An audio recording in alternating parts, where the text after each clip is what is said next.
salli ala habibina wa syaikina wa maulana Abil Qasimil Mustafa Muhammad. Allahumma salli ala Muhammad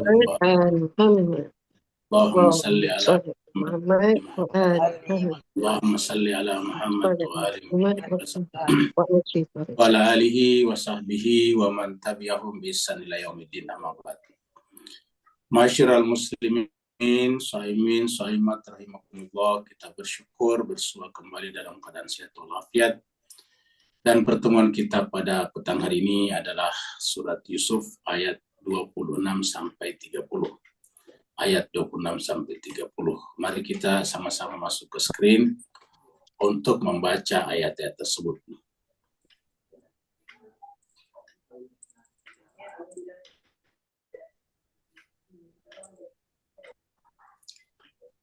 A'udzu billahi minasy syaithanir rajim.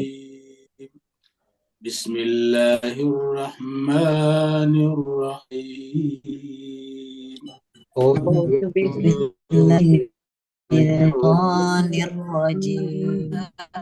Bismillahirrahmanirrahim. Qala hiya rawadatni an nafsi wa syahida syahidan min ahliha. Qala hiya rawadatni an nafsi wa syahida syahidun min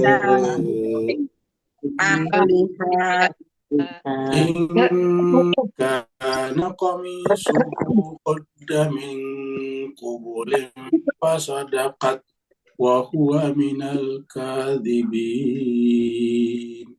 In kana qamisuhu qudda min qubulin fasadaqat wa huwa minal kadhibin. Wa in kana qamisuhu qudda min duburin fakadzabat wa huwa minas sadiqin. Wa in kana qamisuhu qudda min duburin fakadzabat wa huwa minas sadiqin. Falamma qamisahu qudda min duburin qala innahu min kaidikum. Falamma ra'a qamisahu qudda min duburin qala innahu min kaidikum.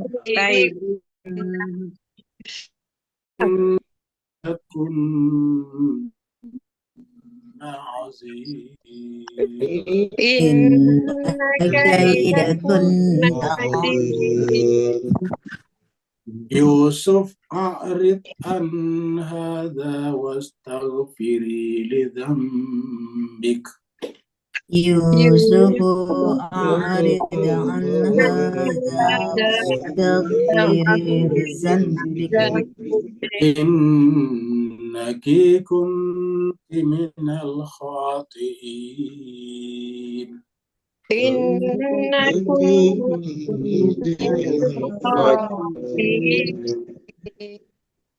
Wa qala niswatun fil madinati imra'atul aziz turawidu fataha an nafsi. وقال نسوة في المدينة امرأة تريد فتاها عن نفسه قد شغفها حبا إنا لنراها في ضلال مبين.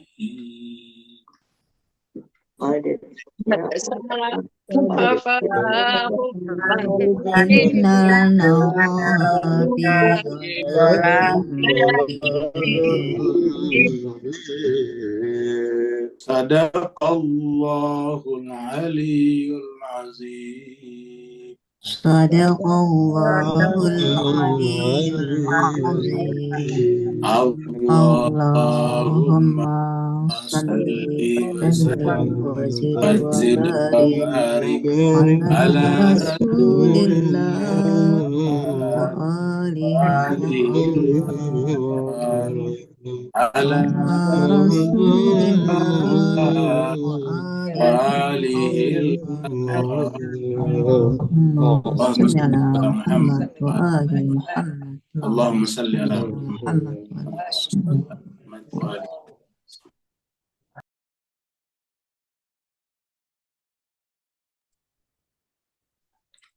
Terima kasih banyak Mas sekalian telah ikut membaca ayat suci Al-Quran. Semoga bacaan kita tadi kata demi kata, huruf demi huruf, Allah berikan pahala imbalan, karena Nabi mengatakan satu huruf sama dengan satu pahala dan satu hasanah dan satu hasanah huruf pahala.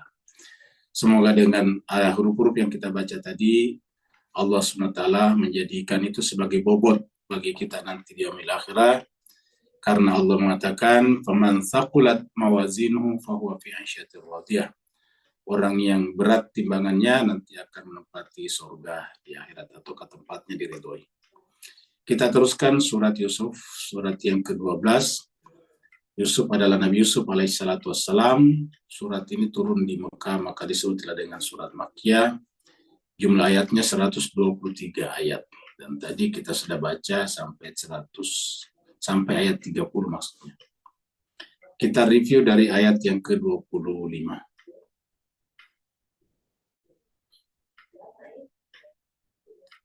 Di ayat 35, dari 25 Allah SWT berfirman, A'udzubillahi minasyaitonirrajim, Bismillahirrahmanirrahim. Wastabaqal baba, lalu kemudian keduanya berlari menuju kepada pintu. Waqaddat qamisahu, dan perempuan itu menarik bajunya, merobek bajunya. Maksudnya menarik sampai robek. Min duburin, dari arah belakang. Wal faya, lalu kemudian keduanya sampai di depan pintu dan di sana berdiri sayyidaha ladal baba. Di sana di sekitar pintu berdiri suami daripada perempuan itu. Qalat, perempuan itu yang paling pertama berbicara, ma jaza'u man arada bi ahlika su'a. Tidak ada imbalan yang pantas, tidak ada hukuman yang pantas diberikan kepada orang yang berniat buruk kepada keluargamu, illa kecuali an yusjana, dipenjara, au adzabun alim, atau dihukum berat. Kata-kata azabun alim di sini maksudnya tentu dibunuh kalau kita lihat, karena ini kan penjara sudah ada di sini.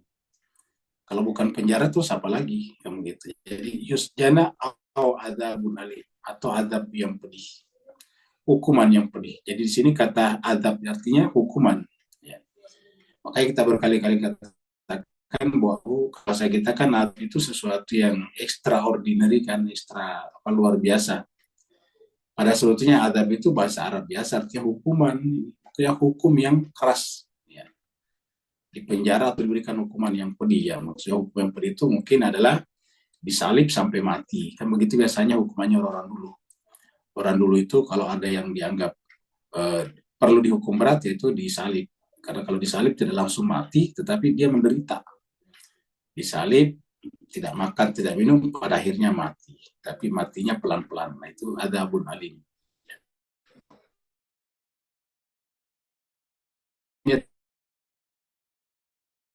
adalah framing yang dibuat sedemikian rupa. Dibuat oleh perempuan itu kan framing namanya. Karena memang dia ada di kamar. Tetapi dia ada di rumah itu berdua. Tetapi kan kemudian tidak seperti yang diceritakan si perempuan ini. Faktanya tidak seperti itu. Nah sayangnya kita di masjid sering sekali mengadili orang lain berdasarkan pikiran-pikiran kita. Dan ini terjadi juga di kalangan orang-orang yang banyak mengaku belajar agama di majelis-majelis talim. Gampang sekali menghakimi orang lain berdasarkan pikiran-pikirannya, bahkan berdasarkan cerita orang lain. Ya, padahal ini jelas-jelas faktanya memang berdua di kamar. Tetapi agama melarang kita untuk percaya begitu saja. Satu pernyataan, ini kan kata-kata daripada perempuan itu. Ya.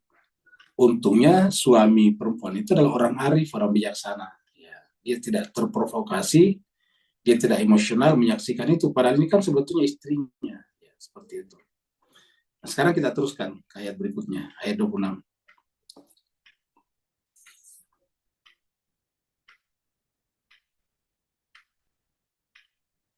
Qala, dia berkata, maksudnya dia berkata Yusuf ya, jadi Yusuf melakukan klarifikasi. Jadi statusnya Yusuf ini klarifikasi. Ya, kenapa? Karena kan yang bicara tadi perempuan. Yang ketika perempuan itu berbicara namanya framing. Ya, di frame. Artinya tidak seperti itu, tapi dikasih bingkai seakan-akan seperti itu. Namanya framing.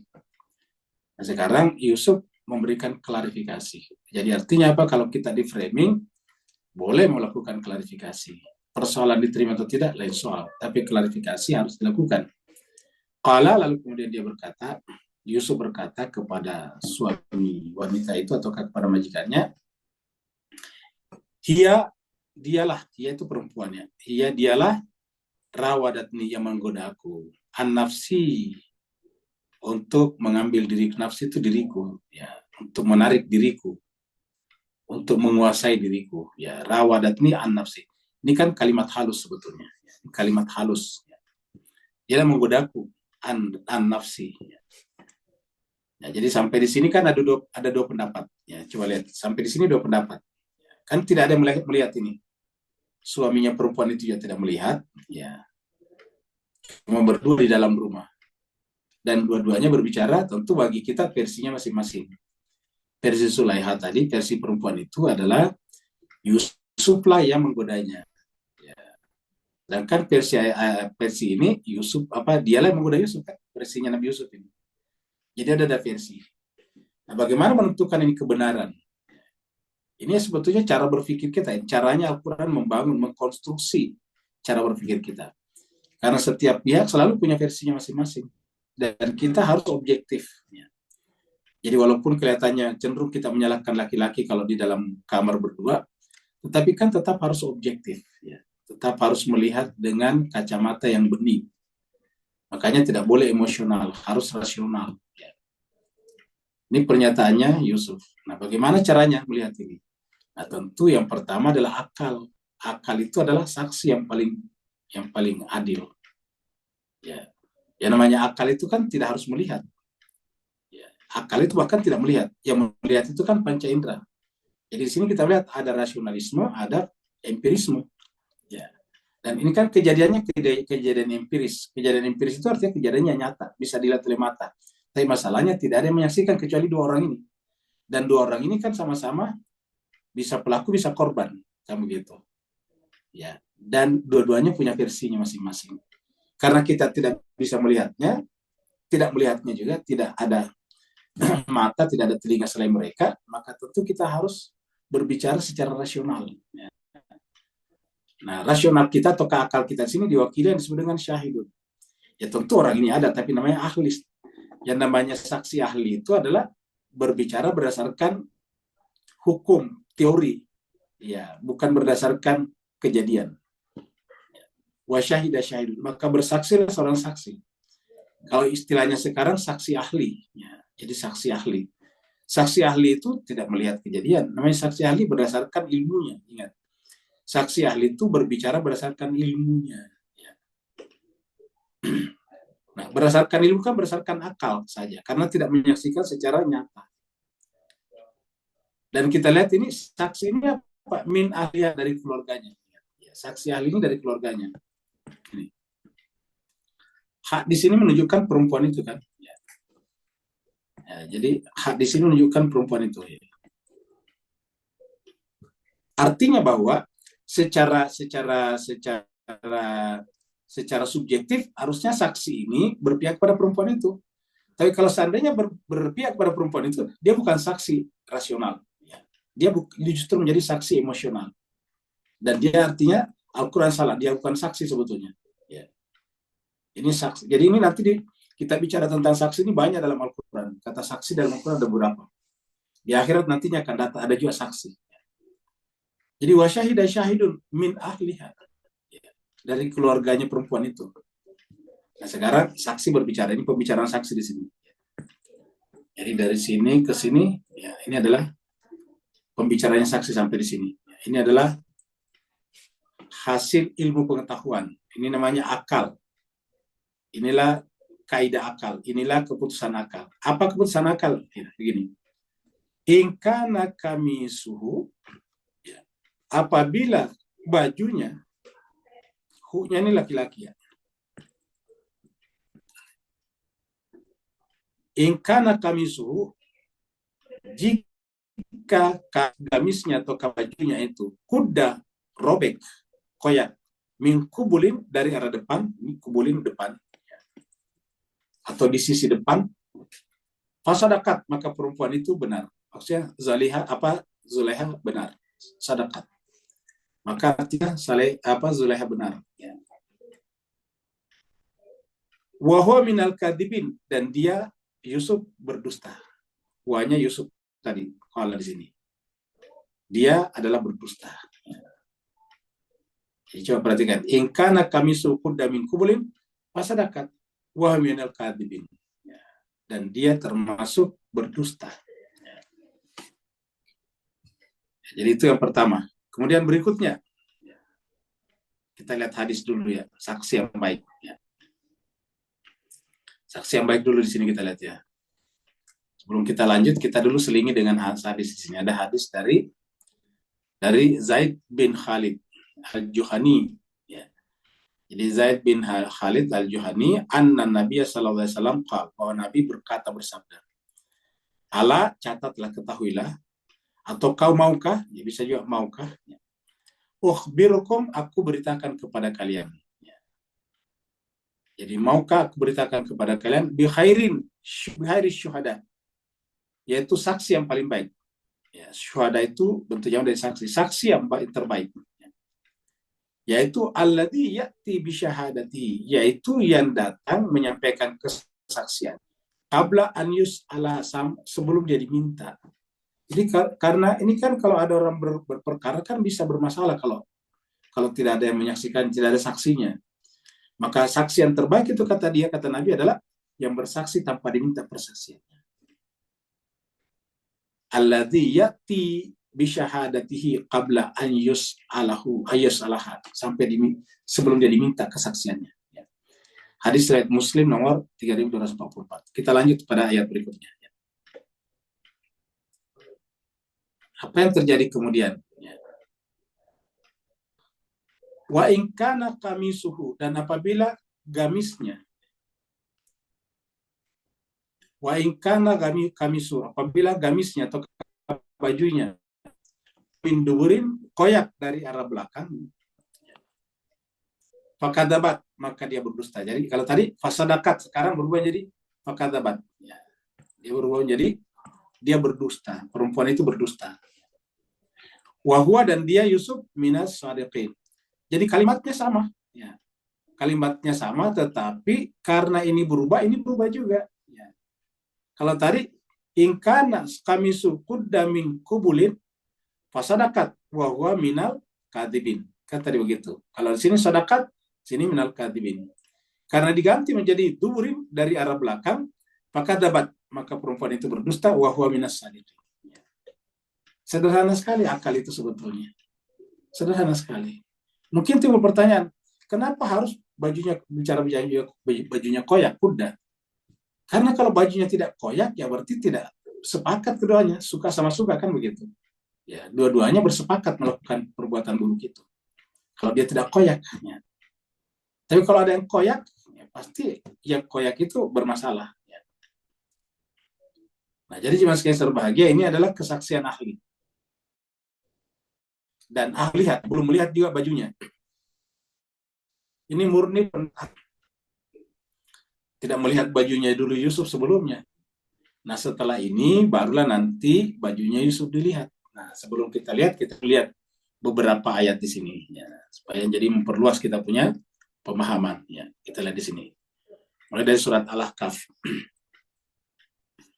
Qul, katakanlah Muhammad, ara'aitum, ini katakanlah kepada Muhammad ya, ini qul, ini Muhammad di sini. Karena Al-Quran pasti Nabi Muhammad ya. Qul, katakanlah Muhammad, ara'aitum, bagaimana pendapat in kana min indillah, apabila Al-Quran itu min indillah, dari sisi Allah. Artinya apa yang saya sampaikan ini Al-Quran itu dari Allah. Wa kafartum, sementara kalian menolaknya. Wa kafartum bihi, mengingkari Al-Quran yang saya bawa ini. Wa syahida syahidun, dan bersaksilah seorang saksi di sini. Wa syahida syahidun, bersaksi seorang saksi. Min Bani Israel, dari Bani Israel. Ala mislihi, yang serumpama dengannya. Ya. Apa yang sedang syahid di sini? Sebagian ahli tafsir mengatakan, yaitu adalah orang Yahudi, ahli kitab Bani Israel, yang sudah masuk Islam pada saat itu di Madinah. Ini apa namanya? Ceritanya di Madinah. Ini kan suratnya Al-Kahf. Wa syahida syahidun. Ada yang mengatakan bahwa itu adalah Abdus Salam namanya. Dia adalah tadinya Yahudi, kemudian masuk Islam. Wa syahida syahid min Bani Israel, maksudnya dari keturunan Israel. Ada yang mengatakan syahida syahidun di sini seperti yang ada dalam surat Ghafir. Kita basrul rijalun mu'minun. Ya. Seseorang beriman dari min ali Fir'aun. Ya, dari apa tentaranya Fir'aun, tapi dari Bani Israel yang mengatakan bahwa kenapa kamu membunuh Nabi Musa? Ya, membunuh Musa padahal dia tidak melakukan apa-apa. Kecuali hanya mengatakan Rabbi Allah, Tuhanku Allah. Nah, jadi apapun intinya adalah syahidah syahidun, bersaksilah seorang saksi.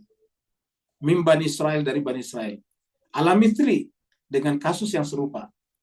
Ataukah berkaitan dengan Al-Quran. Ya. Fa'aman ala dia, saksi itu beriman. Padahal dia Bani Israel. Wastakbar, sementara kalian itu menyombongkan diri. Ya. Fa'amana, walaupun dia Bani Israel, dia beriman. Nah, ayat ini menjelaskan kepada kita bahwa kita tidak boleh meng-underestimate rasnya orang, keturunannya orang. Jadi kita tidak bisa menggebiaui atau menyamaratakan, mengeneralisir bahwa Bani Israel itu pasti buruk. Ini buktinya, dia beriman ini. Fa'amana. Yang dimaksud beri sini adalah syahidah syahidun min Bani Israel. Jadi saksi yang datang dari Bani Israel. Dan dia beriman kepadanya. Jadi artinya Pak, Al-Quran itu bukan untuk ras tertentu saja. Islam adalah, Al-Quran adalah untuk seluruh manusia. Hudal linnas. Nah, jadi min Bani Israel ala mesti fa'amana, dan dia beriman. Sementara kalian yang orang Arab ini wastakbar tu istighfar. Ini Yahudi, Bani Israel justru beriman. Kalian yang seras dengan saya, kira-kira itulah Nabi Muhammad, karena sama-sama orang Arab, justru kalian menyombongkan diri. Di manakah Allah berpihak? Ya kepada orang yang baik, dan kepada orang zalim Tuhan memberikan hukuman, yaitu dengan tidak memberikan hidayah. Inna Allah, sesungguhnya Allah, la yahdil qaumaz zalim, tidak memberikan hidayah, petunjuk kepada kaum yang zalim. Al-Buruj, ini juga kita saksikan ini. Ya, wa syahidin wa masyhud. Jadi ada saksi, dia Allah sebagai saksi. Dan kita semuanya adalah masyhud. Wa syahidin wa masyhud. Jadi artinya kalau ada saksi, ada yang disaksikan. Nah, ketika saksi itu bersifat rasional, menunjukkan bahwa yang disaksikan itu adalah objek akal, ya, makul. Ini adalah akilnya, di sini adalah makulnya, yang dikenai akal. Kemudian di sini kita ada surat Taubah. Ya ayyuhalladzina amanu, wahai orang beriman, ittaqullah, bertakwalah kepada Allah, wa kunu mashadiqin. Nah, kalau kita kembalikan tadi pada kasusnya kasusnya nanti Zulaiha, di mana kita harus berpihak? Ingat kata-katanya, ya ayyuhalladzina amanu, orang beriman, ittaqullah, bertakwalah kepada Allah, wa kunu, dan jadilah bersama as-shadiqin, orang yang benar. Nah, sekarang siapa yang benar tadi di sana? Mari kita lihat. Ya. Kita lihat di sini. Ya. Jadi kita sudah sampaikan, sudah dua pernyataan. Pernyataan pertama tadi ayat 26. Inka nakamisuhu qudda min qubulin fasadakat wa huwa minal kadibin. Kemudian ayat 27 sekarang ini. Wa inka nakamisu qudda min duburin fakadzabat wa huwa minas sadiqin. Kalau bajunya robek dari arah depan tadi, maka perempuan itu benar dan Yusuf adalah berdusta. Sebaliknya, kalau gamisnya atau bajunya robek dari arah belakang, berarti wanita itu berdusta dan laki-laki itu atau Yusuf itu benar. Nah, sudah ada pendapat nih. Sekarang kita tinggal melihat faktanya. Bagaimana caranya? Mengambil bajunya. Ya, mengambil bajunya Yusuf. Dan ingat jangan sebagai sampai sekarang pun dalam dunia penyelidikan, terutama dalam dunia kepolisian, polis itu kalau yang namanya saksi, bahkan baju yang digunakannya pun dijadikan sebagai bukti. Makanya kalau Bapak Ibu lihat ada perkara, ada kasus, ada case, itu bahwa yang melakukan dianggap atau dituduhkan, diduga, istilahnya diduga melakukan kejahatan itu, maka bukan hanya alatnya yang dicari, tapi baju yang digunakannya juga. Jadi ingat, baju yang dikenakannya juga dicari, pakaian dikenakannya. Luar biasa. Dan ini sudah disebutkan dalam Al-Quran 1400 tahun yang lalu. Bahkan kasus ini terjadi pada zamannya Nabi Yusuf. Dia angkat dalam Al-Quran dan sekarang dijadikan. Sekarang ini dalam dunia modern ini, polisi tidak kayak dulu lagi. Kalau dulu kan biasa disiksa orang untuk mengaku, sekarang tidak boleh sama sekali. Orang harus diwawancarai dengan riang, tidak boleh merasa tertekan. Dia harus berbicara secara secara tak tertekan, secara sukarela. Namanya scientific criminal investigation, investigasi kejahatan secara ilmiah. Ya. Jadi scientific criminal investigation. Jadi investigasi kriminal secara ilmiah. Seperti itu. Nah, sekarang kita sudah lihat ini pernyataan ilmiahnya ataukah pernyataan ilmuannya, ya, ahlinya, bahwa dua kemungkinan. Tergantung nanti faktanya. Kalau bajunya robek dari depan, berarti perempuan yang benar, laki-laki yang salah berdusta. Tapi kalau ternyata bajunya robek dari belakang, perempuan berdusta dan laki-laki itu yang benar. Sadiqin, minas sadiqin. Sekarang kita lihat.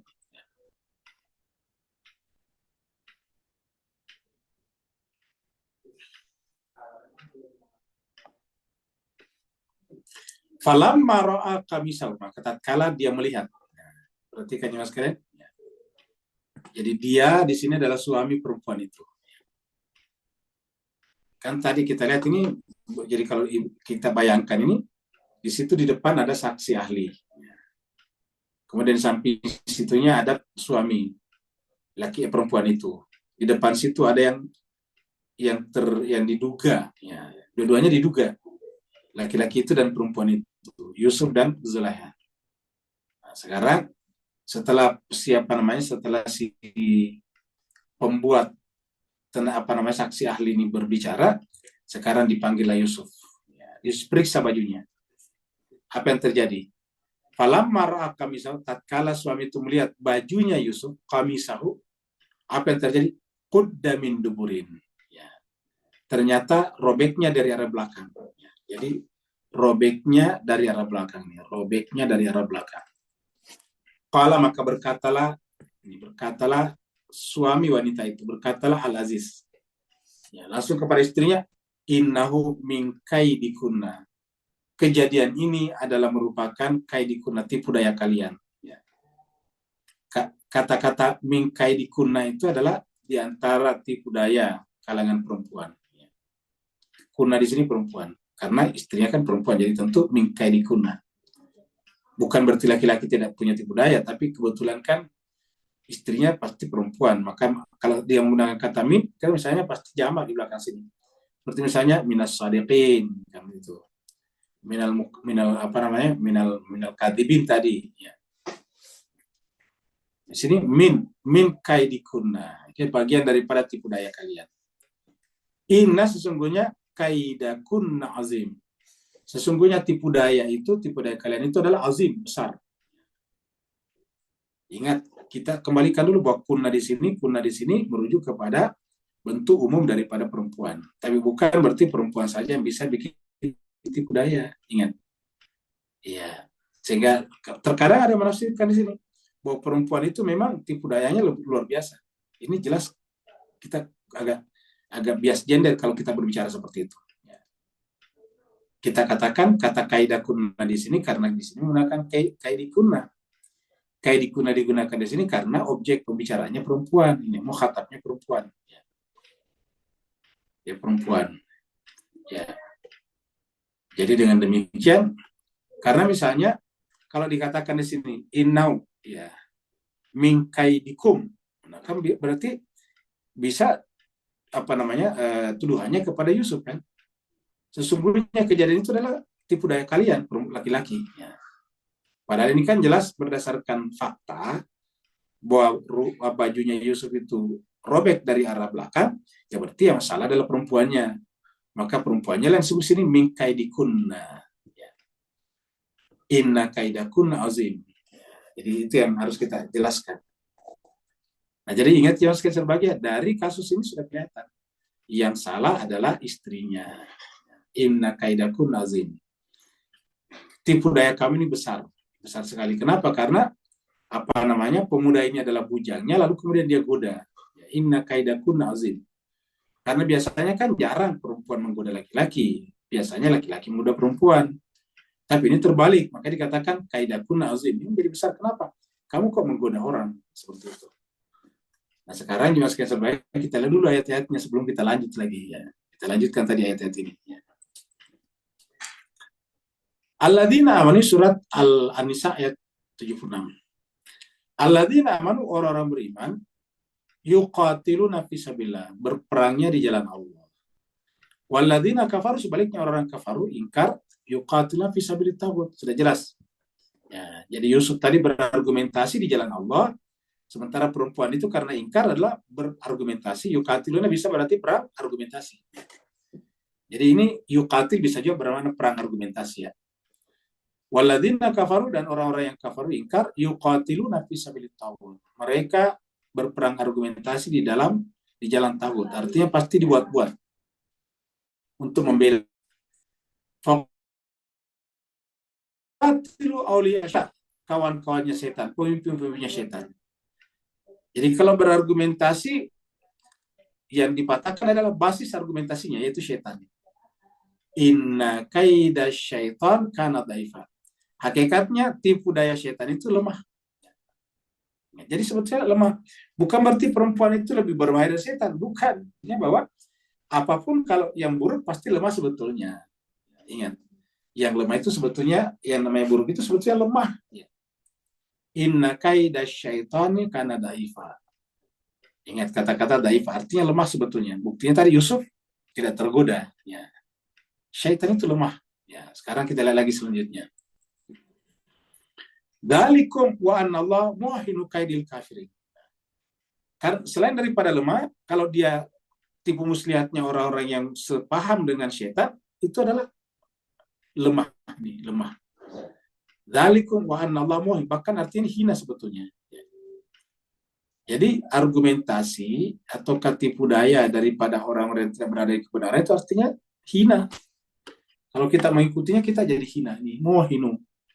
Sungguhnya Allah melemahkan. Wa zalika wa anna Allah, zalikum, yang demikian itu karena sungguhnya Allah menghinakan sebetulnya. Kaidil kafirin, tipu dayanya orang-orang yang tidak berdasarkan iman. Ghafir. Falamma ja'ahum bil haqq, tatkala datang kepada mereka kebenaran. Min indina, dari sisi kami. Maksudnya tentu Al-Quran. Qalu, mereka berkata, uqtulu abna alladzina amanu. Ya. Bunuhlah anak-anak orang yang beriman. Mau yang bersamanya. Wastahyu nisa'uhum, dan biarkanlah hidup wanita-wanita mereka. Kalau konteks ini adalah Bani Israel dulu, Nabi Musa. Jadi tatkala datang kepada mereka kebenaran, maka kemudian mereka mengatakan, bunuhlah. Ya. Maksudnya datang kebenaran itu datang kitab suci, datang Musa membawa kitab suci. Dan ini berlaku juga pada Al-Quran, karena Al-Quran adalah hak. Uqtulu abna alladzina amanu, bunuhlah anak-anak laki-laki orang beriman, mau yang bersamanya. Wastahyu nisa'um, dan biarkan hidup wanita-wanita mereka. Ini sebetulnya terjadi sepanjang sejarah sampai sekarang pun juga. Kalau ada pembawa kebenaran, pasti yang tidak suka meminta supaya mereka dibunuh, anak-anak mereka. Artinya jangan terjadi regenerasi. Biarlah sampai mereka saja, setelah itu jangan ada generasinya. Maka biasanya pembawa kebenaran itu diisolasi, dialienasi. Wa ma kaidul kafirina illa fi dhalal. Wa ma kaidul kafirin, dan tiadalah tipu daya orang-orang kafir atau orang yang sejalan dengan setan itu illa kecuali fi dhalal. Jadi sudah lemah, sudah hina, sudah sesat. Ini jelas sekali. Seperti itu.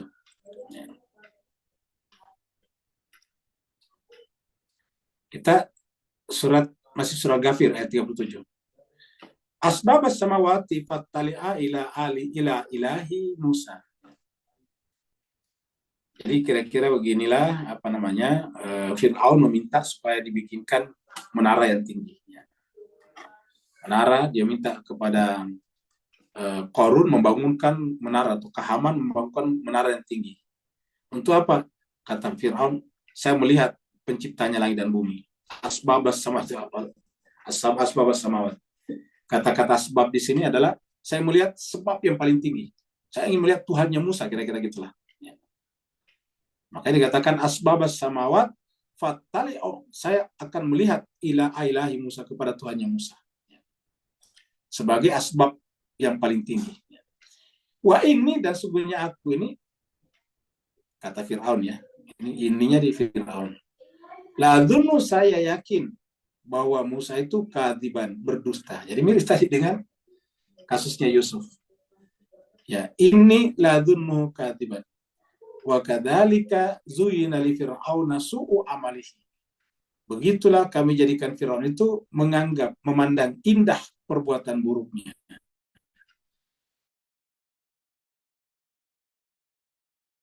Su'u amalihi.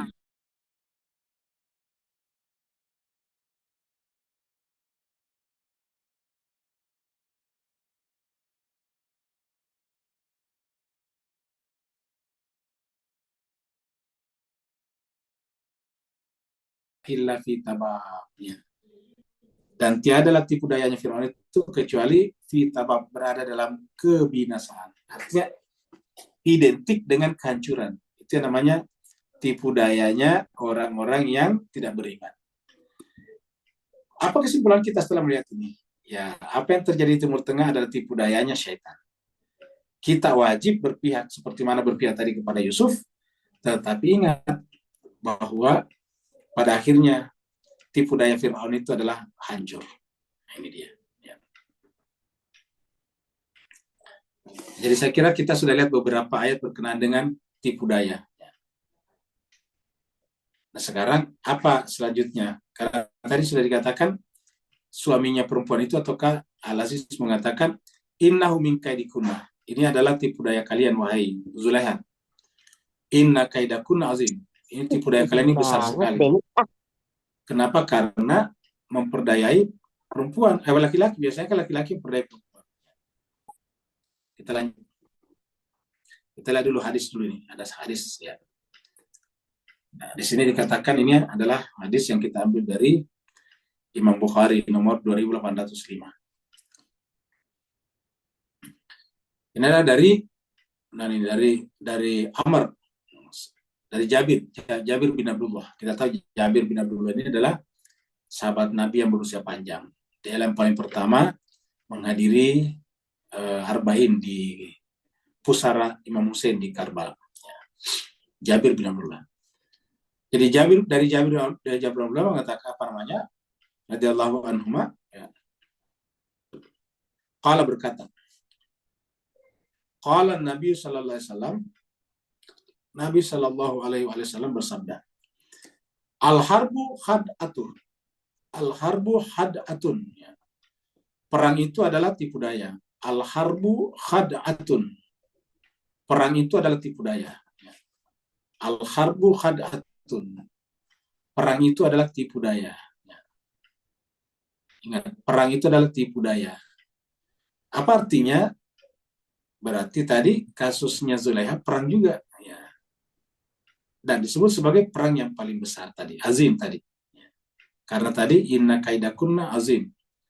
Nah maka ini kita sejalankan dengan peristiwa perang Badar pada bulan Ramadan, dan sebulan dari sana Nabi mengatakan raja'na min jihadil asghar ila jihadil akbar.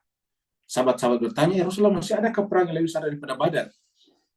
Kata Nabi, ada jihadul akbar, jihadul nafs. Jihad yang paling besar itu adalah jihad melawan diri sendiri. Jadi ingat, jihadul akbar.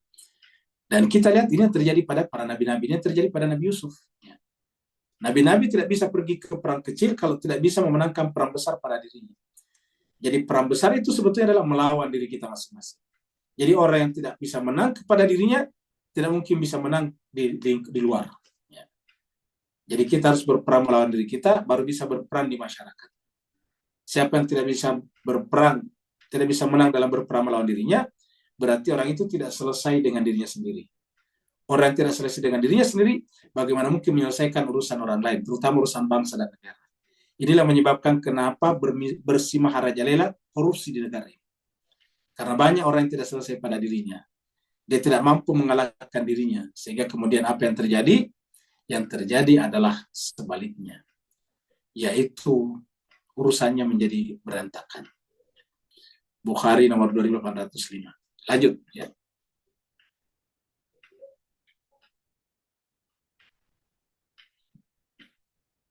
Yusuf, nah sekarang suaminya sudah mengatakan, wahai Yusuf, karena terbukti Yusuf benar. Teorinya tadi seperti itu, faktanya seperti itu.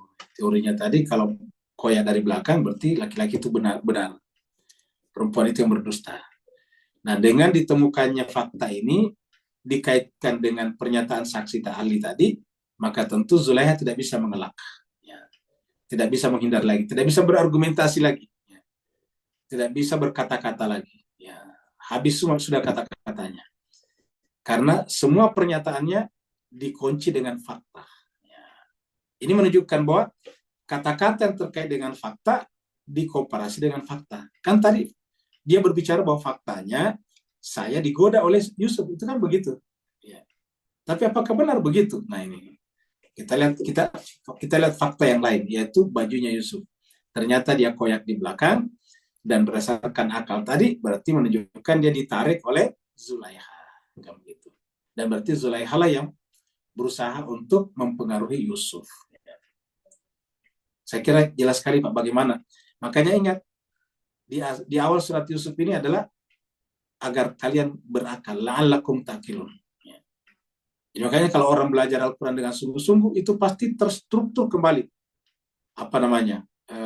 Cara berpikirnya. Jadi kalau kita belajar Al-Quran itu, begitu pertama kali kita mungkin kaget-kaget dulu. Masa iya?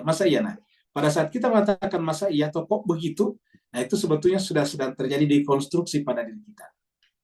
Runtuh kembali susunan pikiran kita yang selama ini terbolak-balik. Nah setelah itu kemudian selama kita konsisten ikut terus, lama-kelamaan terjadi rekonstruksi. Nah, ini adalah ayat-ayat ini adalah mendekonstruksi bagian baru, tapi yang sudah lama merekonstruksi. Makanya suami wanita itu mengatakan, wahai Yusuf, aridan hadza, udahlah gak usah pikirkan ini, tinggalkanlah, berpalinglah dari kasus ini. Ya, wastaghfiri lidzambiki, dan kepada istriku, wahai Zulaiha, istighfarlah untuk dosa-dosa kamu. Perhatikan, inilah keindahannya bahasa Arab. Coba lihat jemaah sekalian. Kan tadi dia dikatakan di atas bahwa diturunkan dalam bahasa Arab, Quran dan Arabia, la'allakum taqilun. Mudah-mudahan kalian menggunakan akal. Di mana kita lihat di sini? Ini kan hukum logika tadi kita bicarakan. Ya. Ada premis-premisnya tadi di sana. Ya. Ada kasus tadi deduktif dan induktif. Yang disampaikan tadi oleh saksi ahli itu namanya pendekatan deduktif. Sedangkan apa yang kita lihat dengan bajunya itu adalah induktif. Nah sekarang jemaah sekalian kita lihat di sini. Di mana letak keindahannya bahasa Arab? Ini kan jelas suami wanita itu berbicara kepada Yusuf. Ini tulisan Yusuf ada di sini. Wahai Yusuf, a'rid an hadza, berpalinglah dari kasus ini. Nah, kalau tidak ada gramatika bahasa Arab, ini pasti kita mengatakan, oh pasti Yusuf disuruh istighfar atas dosa-dosanya. Kan bicara kepada Yusuf, ini nama Yusuf disebutkan di sini. Ya. Ingat, ini nama Yusuf disebutkan di sini. Ya. Harusnya kan ini satu kalimat. Wahai Yusuf, berpalinglah dari kasus ini, istighfarlah atas dosa-dosamu. Kan begitu. Ya.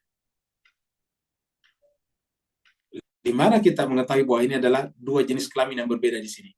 Di sini Yusuf, di sini Zulaiha. Nah, dari kaidah bahasa Arab, ya di sini. Ya-nya di sini adalah ya perempuan. Wastaghfiri. Kalau di sini perempuan, A'ridi, pasti ada ya-nya juga di sini. Harusnya ada ya-nya di sini nih. Kalau dia perempuan, tapi kan Yusuf ini laki-laki, maka ya-nya tidak ada. Kalau di sini laki-laki Yusuf, maka ini dicoret, pasti ya-nya tidak ada. Pasti wastaghfir. Sama dengan ini, pasti sukun di sini, ya. Sukun di sini juga harus sukun di sini. Ya. Arid an hada wastaghfir. Baru di sini lidambik, kaknya pasti bukan ke bawah, di atas kalau Yusuf. Ya, dia. Wastaghfir dan istighfar atas dosa-dosamu. Ingat, karena kan kalau laki-laki di atas kak, kalau perempuan di bawah ki. Ingat waktu Al-Quran dulu pertama kali dicetak tidak ada harakatnya. Cetakan pertama, cetakan apa namanya tulisan perbanyak pertama, kedua itu tidak ada harakatnya. Harakatnya itu belakangan. Lama setelah beredar yang tidak punya harakat baru kasih harakat. Ya. Iskal namanya. Tanda-tanda baca itu diberikan belakangan.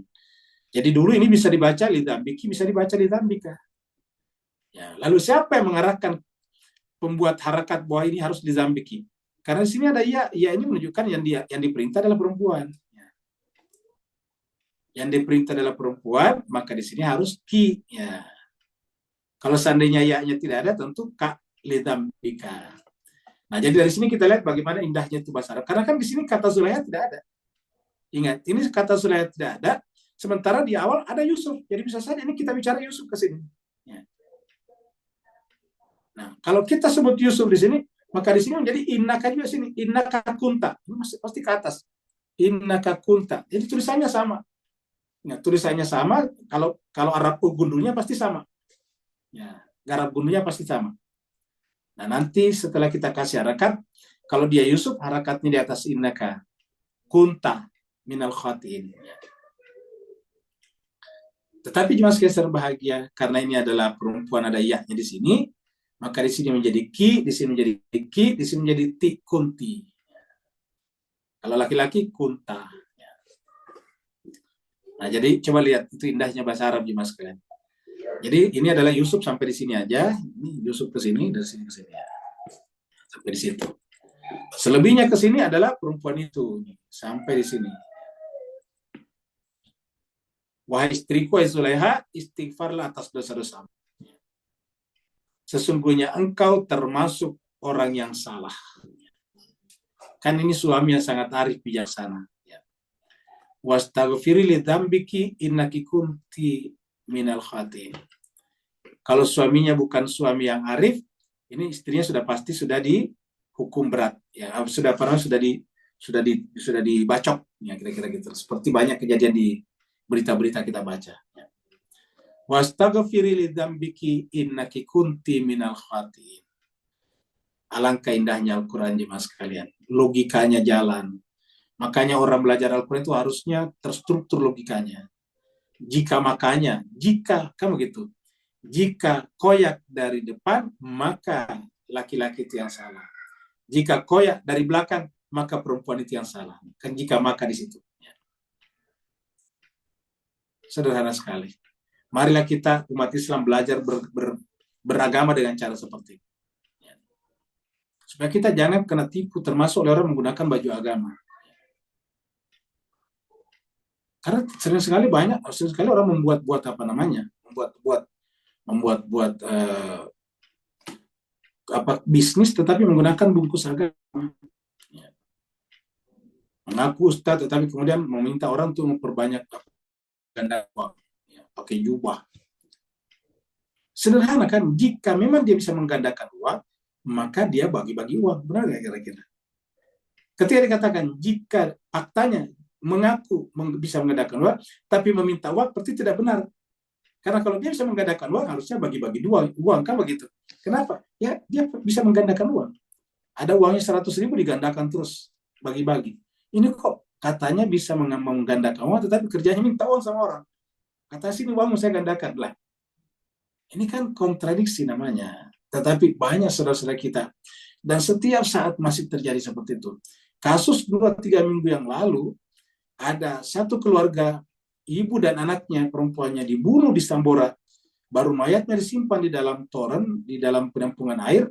Itu sederhana, karena penggandaan uang 50 juta rupiah. Dan gagal, dia marah. Akhirnya oleh si pengganda uangnya, dia dibunuh. Ya. Mereka berdua dibunuh. Sederhana. Ya. Marilah kita jangan terlalu gampang percaya. Jadi ingat, jika maka. Ya. Ada orang mengatakan sini, kalau saya gini kan pasti kamu akan jadi begini. Saya ajarkan kamu doa-doa, pasti kamu jadi kaya. Lah dianya sendiri tidak kaya. Ya. Gimana coba? Kan ada tuh mengatakan ini, baca doa-doa ini pasti kamu jadi kaya. Lah, yang membuat doa itu sendiri tidak kaya. Ya. Nah ini kan jika maka, ingat, jika maka. Ya. Nah inilah jelaskan sebagian. Al-Quran itu indah sekali. Ingat tadi surat apa namanya, ayat pertama daripada surat ini. Ya. Ayat pertama surat Yusuf. Ya, kita ulangi lagi surat Yusuf. Alif Bismillahirrahmanirrahim. Alif Lam Ra. Tilka ayatul kitabum, ini adalah ayat kitab yang jelas-jelas nyata, benar-benar terang benderang. Inna sungguhnya kami anzalna menurunkannya Al-Quran sebagai bacaan Arabian berbahasa Arab, la'allakum ta'qilun. Mudah-mudahan kalian bisa menggunakan akalnya. La'allakum ta'qilun. Mudah-mudahan bisa menggunakan akalnya. La'allakum ta'qilun. Kalau surat Az-Zukhruf ini la'allakum ta'qilun, menggunakan akalnya. Jadi jelas sekali mas kalian. Ya. Kita langsung lagi. Ya.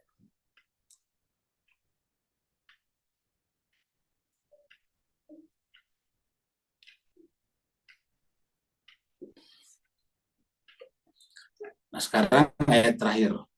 Nah setelah kejadian ini, menyebarlah kemana-mana. Entah siapa yang mulai menyebarkan, tapi menyebar kemana-mana. Ya. Tersebarnya bagaikan tsunami informasi. Jadi tsunami berita. Padahal waktu itu belum ada media sosial, tapi cepat sekali berkembang. Jadi memang namanya ghibah itu, rumors itu gampang sekali berkembang.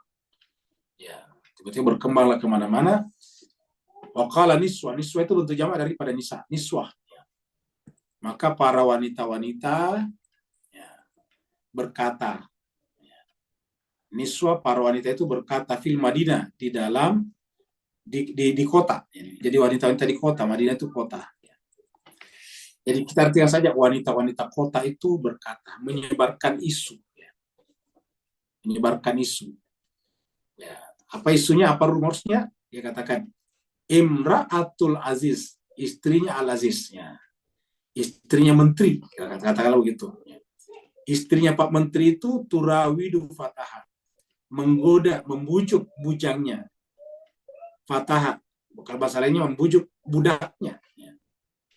membujuk budak laki-lakinya. An-nafsihi, ya, untuk menguasai dirinya, diri laki-laki itu. Membujuknya untuk menguasai dirinya, nafs, jiwa daripada budaknya atau bujangnya itu. Nafsi.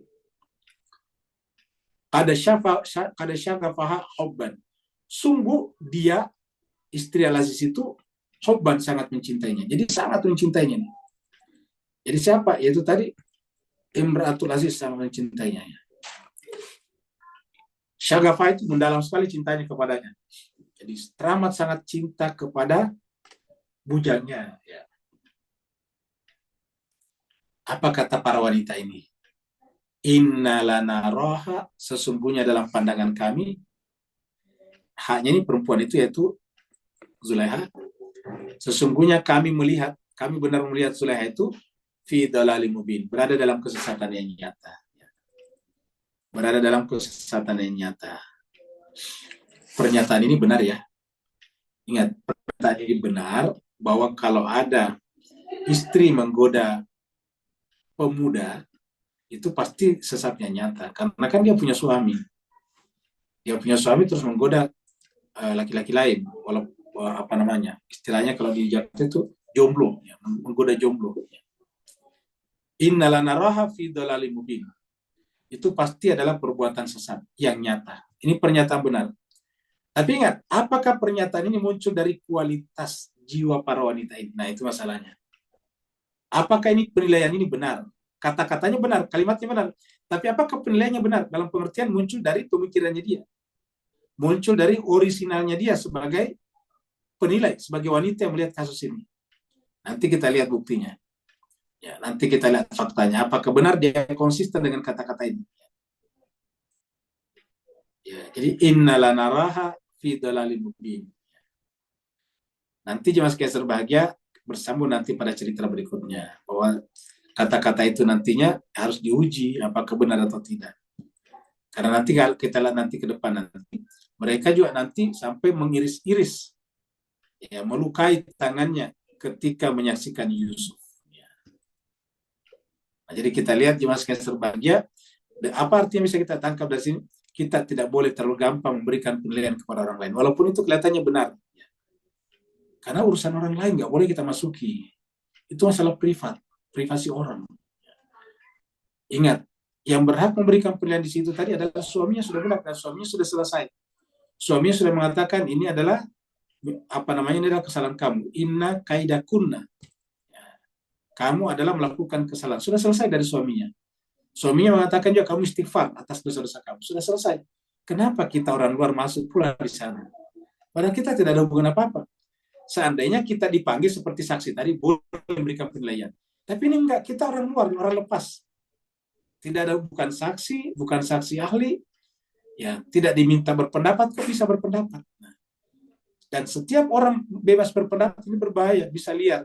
Karena tidak semua orang punya kualifikasi yang sama, tidak semua juga orang punya penalaran yang sama. Innalanaraha fi dhalalin mubin. Semuanya kami melihatnya fi dhalalin mubin. Benar pernyataan ini. Tapi bagaimana faktanya? Sebelum kita lihat ada hadis lagi, kita lihat lagi di sini. Kita lihat di sini. Ya. Nah, tadi kita lihat suaminya perempuan itu bagus sekali. Langsung menyuruh istrinya beristighfar tadi. Istaghfiri. Wastaghfiri lidzambiki. Wasari'u ila maghfiratin. Bersegeralah kepada ampunan Tuhan. Rabbikum dari Tuhan. Jannatin dan sorga, ardua yang luasnya sama watul seluas langit dan bumi. Untuk siapa? Uiddat lil muttaqin, disiapkan untuk orang bertakwa. Ingat, orang bertakwa berarti untuk sementara kita artikan untuk orang yang berpuasa adalah la'allakum tattaqun. Alladzina yunfiquna fis sarri wad dharra. Yaitu orang-orang yang yunfiquna, membelanjakan, menafkahkan, membagi sebagian miliknya fis sarri wad dharra, dalam keadaan lapang ataupun sempit. Satu, yang kedua wal kadhiminal ghaidh, menahan diri dari amarah. Wal afina aninas, memaafkan manusia. Wallahu yuhibbul muhsinin, dan Allah mencintai orang berbuat baik. Ciri-ciri ini dimiliki tadi oleh Al-Aziz, suami perempuan itu. Dia membagikan hartanya kepada Yusuf sehingga Yusuf bisa hidup di rumahnya. Dia menahan amarah ketika menyaksikan istrinya dan Yusuf keluar di pintu, dan istrinya memberikan laporan yang tidak benar. Wal afina aninas, memaafkan istrinya, padahal istrinya jelas-jelas salah. Luar biasa. Wallahu yuhibbul muhsinin, dan berbuat baik. Walaupun sudah terjadi kejadian itu, dia katakan Yusuf, nggak usah pikirkan ini. Ya, kamu tidak salah. Ini berbuat baik. Walladzina idza fa'alu fahishatan. Ciri bertakwa berikutnya, apabila orang-orang yang apabila telah melakukan perbuatan fahisyah, tadi ingat perbuatan Zulaiha menggoda Yusuf itu fahisyah namanya. Ingat kata-kata la taqrabuz zina innahu kana fahisyatan wa sa'a sabila. Itu fahisyah. Orang-orang yang apabila telah melakukan perbuatan fahisyah, au zalamu, atau telah menzalimi anfusahum, diri mereka, dzakarullah, segera mengingat Allah. Fastaghfaru lidzunubihim, maka Allah pasti akan mengampuni dosanya. Mereka istighfar memohon ampun atas dosa-dosanya. Dan itu juga sudah dilakukan oleh Zulaiha. Zulaiha sempat istighfar, menyadari kesalahannya, istighfar atas dosa-dosanya. Jadi kita lihat tadi keindahan cerita itu. Seperti dalam ayat ini. Kenapa harus istighfar? Karena hanya Allah. Wa may yaghfiru dzunuba illallah. Siapa lagi yang bisa mengampuni dosa kecuali Allah. Walam yusirru ala ma fa'alu, dan Zulaiha tidak meneruskan lagi pekerjaan ini. Walam yusirru ala ma fa'alu, dan Zulaiha tadi tidak meneruskan lagi apa yang telah dikerjakannya. Wahum ya'lamun, sementara mereka sadar, maksudnya masih mengetahui Yusuf masih tinggal di rumahnya. Jemaah sekalian berbahagia, walaupun nanti Yusuf nanti dimasukkan ke penjara, kan begitu. Tapi nanti masuknya penjara bukan karena tidak mengakui kesalahannya, tetapi ada faktor lain tadinya. Ya, memaksa Yusuf. Walam yusirru ala ma fa'alu. Mereka tidak mengulangi perbuatannya. Wahum ya'lamun. Mereka mengetahuinya. Ya, kita lihat lagi di sini. Surat Yusuf juga, tapi ayat 8 kita mundur. Idh qalu, ketika mereka berkata, la Yusufu. Kalau di sini saudara-saudaranya Yusuf, ingat saudara-saudaranya Yusuf berkata, la Yusufu, Yusuf itu benar-benar wa akhuhu dan saudaranya ahabbu ila abina, lebih dicintai oleh ayah kami, minna daripada kami, wa nahnu usbatun, dan kita ini adalah lebih banyak, lebih besar. Inna abana sungguhnya la fi dhalalim mubin, berada dalam kesesatan yang nyata. Artinya apa jemaah sekalian? Setelah tadi penilaian wanita-wanita itu, dia mengatakan bahwa Zulaiha berada dalam kesesatan yang nyata. Ini juga saudara Yusuf mengatakan kesesatannya nyata. Di mana bedanya? Pernyataan saudara Yusuf ini jelas salah. Mengatakan ayahnya Nabi Yakub itu fi dhalalim jelas salah. Sedangkan niswa tadi, perempuan-perempuan tadi benar penilaiannya. Ya. Jadi orang yang berkata begini, dua bisa benar bisa salah. Bahkan ada satu lagi, pernyataannya benar, tetapi yang bersangkutan belum tentu juga tidak tersesat. Orang yang berkata bahwa itu adalah fi dhalalim mubin dan itu benar, tapi belum tentu dia sendiri tidak tersesat. Nanti kita lihat perempuan itu juga ikut-ikutan. Ya. Inna abana la fi dhalalim mubin. Sungguhnya orang tua kami, ayah kami berada dalam kesesatan ini. Satu lagi. Laqad manna Allahu 'alal mu'minin. Sungguhnya Allah memberikan karunia kepada orang mukmin. Ketika ba'atha fihim, mengutus di tengah-tengah mereka rasulan seorang rasul min anfusihim, dari diri mereka sendiri. Yatlu alaihim ayati, yang menelahkan kepada mereka ayat-ayat Allah. Wa yuzaki, mensucikan jiwa mereka. Wa yu'allimuhumul kitab, mengajarkan kepada mereka Al-Quran, kitab suci. Wal hikmah, dan kearifan, akhlak yang baik. Nah, jemaah sekalian berbahagia, inilah yang menyebabkan umat Islam itu harusnya manna, mendapatkan karunia luar biasa. Karena ada nabi, rasul, dan yang namanya ulama, kiai, ajengan, guru, tuan guru, buya adalah merupakan warasatul anbiya, ya. Warasatul mursalin, warisnya para rasul-rasul. Untuk apa? Mengajarkan seperti ini. Supaya membebaskan manusia dari angkara hawa nafsunya. Apa kata Allah? Sebelum ini berada dalam kesesatan yang nyata. Jadi arti yang bisa mengeluarkan kita dari kesesatan yang nyata adalah sistem kenabian, kerasulan. Yang dilakukan oleh orang-orang yang benar. Kalau tidak, sama tadi dengan yang memberi nama dirinya Ustadz, tetapi meminta jemaahnya untuk menggandakan uangnya melalui dirinya dengan meminta uang digandakan. Ya. Nah, itu bukanlah warasatul mursalin. Ya. Tapi itu adalah pewaris daripada hawa nafsunya. Jadi yatlu alaihim ayatul zakim wa yu'allimul kitab wal hikmah. Ingkan wa ingkanu, sebelum itu atau sebelum melakukan ini, semuanya kita berada dalam kesesatan yang nyata. Itulah sebabnya, karena agar kita tidak masuk pada kesesatan yang nyata, disitulah kenabian itu menjadi karunia luar biasa. Manallahu 'alal mu'minin. Ya. Seterusnya kita lihat hadisnya.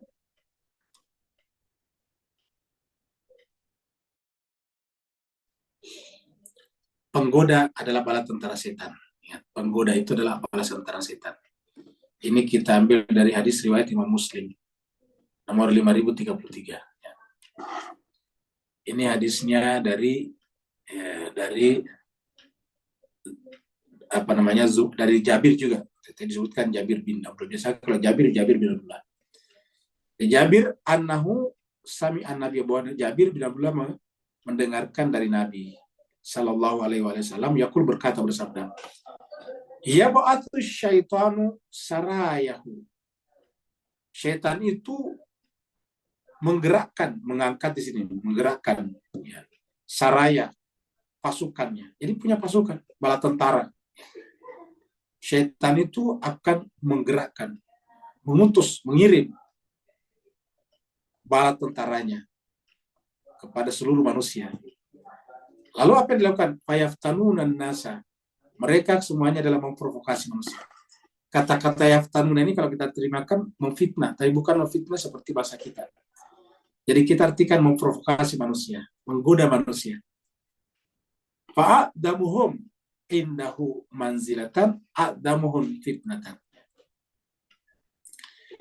Maka azamu yang paling mulia, yang paling hebat di antara bala tentara setan itu, yang paling hebat apanya? Manzilah, kedudukannya, posisinya adalah azamuhum fitnah. Yang paling hebat juga, yang paling luar biasa juga provokasinya. Jadi semakin provokatif orang, semakin agung di sisi setan.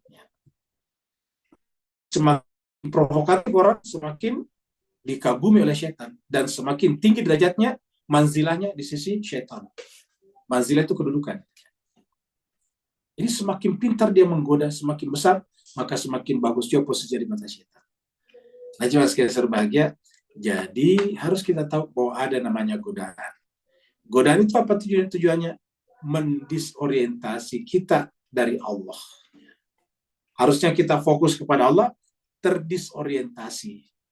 Harusnya kita fokus kepada Allah, tersamarkan jadinya. Ya. Tiba-tiba mengarah kepada kenikmatan-kenikmatan duniawi. Ya. Maka oleh sebab itulah berhati-hatilah kita menghadapi godaan seperti ini, karena godaan seperti ini adalah bisa menjauhkan kita dari Allah Subhanahu wa taala, bahkan lebih jauh lagi bisa membuat kita melakukan perbuatan-perbuatan yang sangat nekat seperti membunuh dan sebagainya. Kita saksikan sering sekali terjadi di masyarakat kita, setelah melakukan perbuatan buruk, lalu kemudian terjadi percekcokan, dia membunuh pasangannya, setelah itu bingung mau diapain, akhirnya dimutilasi. Sering sekali kita dengarkan. Dimasukkan dalam koper, dibuang entah kemana, luar biasa. Jadi inilah bahayanya provokasi setan. Maka setan yang berhasil melakukan itu disebut dengan paling bagus kedudukannya di sisi bosnya, setan yang paling tinggi. Terima kasih banyak atas perhatian Bapak Ibu sekalian. Mudah-mudahan apa yang kita sampaikan ini bisa bermanfaat, terutama bagi Al-Fakir sendiri, karena yang paling pertama mendengarkan ini adalah kuping Al-Fakir sendiri. Seperti mana kita ketahui, kita semua termasuk Al-Fakir ini, kita sama-sama adalah manusia yang kotor, manusia yang banyak dosanya. Harapan kita satu-satunya adalah Allah Subhanahu wa taala. Kita adalah la haula wala quwata illa billah, kita adalah fuqara ila Allah. Satu-satunya harapan kita adalah Allah Subhanahu wa taala. Semoga istiqamah kita mengkaji Al-Qur'an dinilai oleh Allah sebagai keistiqamahan kita untuk mendapatkan pertolongan, kekuatan dari Allah Subhanahu wa taala, agar kita jangan gampang jatuh ke dalam godaan dan provokasi daripada iblis dan syaitan. Terima kasih banyak. Waalaikumsalam yang bertanya, dipersilakan. Waalaikumsalam. Waalaikumsalam, silakan Pak Nur. Alhamdulillah, warahmatullahi wabarakatuh. Assalamualaikum Muhammad wa alihi Astagfirullahaladzim. Bismillahirrahmanirrahim. Ustaz, boleh dirumuskan bahawa antara Yakub alaihissalam dengan Zulaikha tadi, topik bahawa Allah tu sendiri adalah cinta. Maka bila terbitnya rasa cinta, itu adalah fitrah. Cuma yang antara Nabi Yakub alaihissalam dengan Zulaikha, cinta tadi more towards, cuma jangan disalahkan fokus kepada Yusuf, tujuan bukan cinta. Yakub. So cuma yang jangan disalahkan fokus ke mana tujuan cinta tadi, sebab cuma Allah yang layak untuk satu-satu ni dicinta. Dan ini dapat diperbetulkan dengan istighfar tadi atau mentazkiyahkan balik jiwa tadi. When come to topik cinta tadi, beri pencerahan dan teguran. Barakallahu fi afan semua. Baik, terima kasih banyak Pak Dul. Jadi kita koreksi dulu seperti dikatakan Pak Saban tadi, bahwa ini bukan Zulaikha dengan Yakub tapi Yusuf. Jadi tadi Pak Nur salah sebut. Jadi kasus Zulaikha dan Yusuf ini, selama itu masalah cinta, ini sebetulnya universal. Kita katakan namanya cinta itu universal. Sama dan dimanapun sama. Dan itu adalah indah. Kenapa? Karena cinta itu, hub itu adalah datang dari Allah. Jadi hub itu, cinta itu adalah datang dari Allah, semacam chips. Chips itu yang kalau kita mau pasang di seluler kita, di handphone kita, ada chipsnya. Begitu kita masukkan nanti di situ, maka handphonenya mencari signal. siapa yang mengeluarkan chips itu. Ya, kalau di Indonesia misalnya ada Telkomsel, nah itu dia cari Telkomsel. Di Singapura juga pasti ada juga, misalnya Singtel misalnya, dia cari Singtel misalnya. Ya, kenapa? Karena yang mengeluarkan chips itu Singtel, ataukah di Indonesia apa namanya Telkomsel. Ya. Karena yang mencari itu adalah pembuat SIM, maka tentu cintanya ke sana. Nah, Allah itu adalah yang menciptakan chips itu, dipasang pada diri kita masing-masing melalui fitrah. Maka dikatakan tadi Pak Nur, benar, yaitu cinta adalah fitrah. Nah, lalu kemudian kenapa mesti salah? Nah itu tadi, ketika cinta itu tidak diarahkan kepada Allah. Ketika cinta tidak diarahkan kepada Allah, dia runtuh, dia turun. Dari kelas universal menjadi kelas partikular. Kami misalnya diarahkan kepada Zulaiha, menjadi khusus Zulaiha. Padahal Zulaiha ini kan punya suami, kan begitu. Jadi salah. Begitu ya Zulaiha. Zulaiha misalnya kalau dia punya cinta, wajar. Tetapi ketika dia diarahkan kepada Yusuf ini dan dia sendiri punya suami, ya tentu tidak boleh. Kenapa? Karena ini namanya melanggar. Ini namanya mempartikularisasi cinta. Jadi cinta itu harus jangan dipartikularisasi. Sehingga kalau kita mencinta dalam pengertian universal, maka kita tidak membedakan siapapun juga. Walaupun anak kita kalau salah, kita katakan salah. Walaupun dia bukan anak kita, orang lain kalau dia benar, kita katakan benar. Kenapa? Berangkat dari cinta yang universal. Ketika kita mengatakan benar, padahal anak kita salah, hanya karena dia anak kita, berarti cinta itu partikular namanya. Dan cinta partikular cenderung salah. Melanggar. Makanya jemaah sekalian ketika Nabi mengatakan kulil haqqa walau kana mur, asumsinya itu adalah cinta yang bersifat universal. Nah, cinta yang bersifat universal inilah yang akan menarik kita ke atas. Ya. Dalam konteks inilah supaya kita jangan terjebak ke dalam cinta partikular, maka kemudian Allah mengatakan, ingat, anakmu dan pasanganmu itu adalah cobaan. Harta bendamu dan anak-anakmu juga cobaan. Sampai Allah mengatakan, ya ayyuhalladzina amanu la tulhikum amwalukum wala auladukum an dzikrillah. Wa may yaf'al dzalik fa ulaika humul khasirun. Orang beriman, kalian jangan dilalaikan oleh urusan harta dan anak-anak kalian. Jangan sampai karena kita mencintainya, lalu kemudian kita lalai dari Allah. Kalau kita lalai dari Allah karena cinta kepada anak dan harta benda, maka namanya kita telah jatuh menjadi cinta partikular. Dan itu adalah dari iblis. Maka oleh sebab itulah Allah mengatakan, la tulhikum amwalukum wala auladukum an dzikrillah wa may yaf'al dzalik fa ulaika humul khasirun. Siapa yang berbuat demikian, siapa yang lalai kepada Allah karena urusan harta dan anak-anaknya, maka fa ulaika humul khasirun. Dia termasuk orang yang merugi. Surat Al-Munafikun ayat 9 atau ayat 10. Ada lagi pertanyaan satu sebelum kita tutup? Di chat tidak ada. Tidak ada. Berarti kita akhiri sampai di sini. Terima kasih banyak Bapak Ibu sekalian. Mohon maaf atas segala kekurangan. Walafuminkum. Wassalamualaikum warahmatullahi wabarakatuh.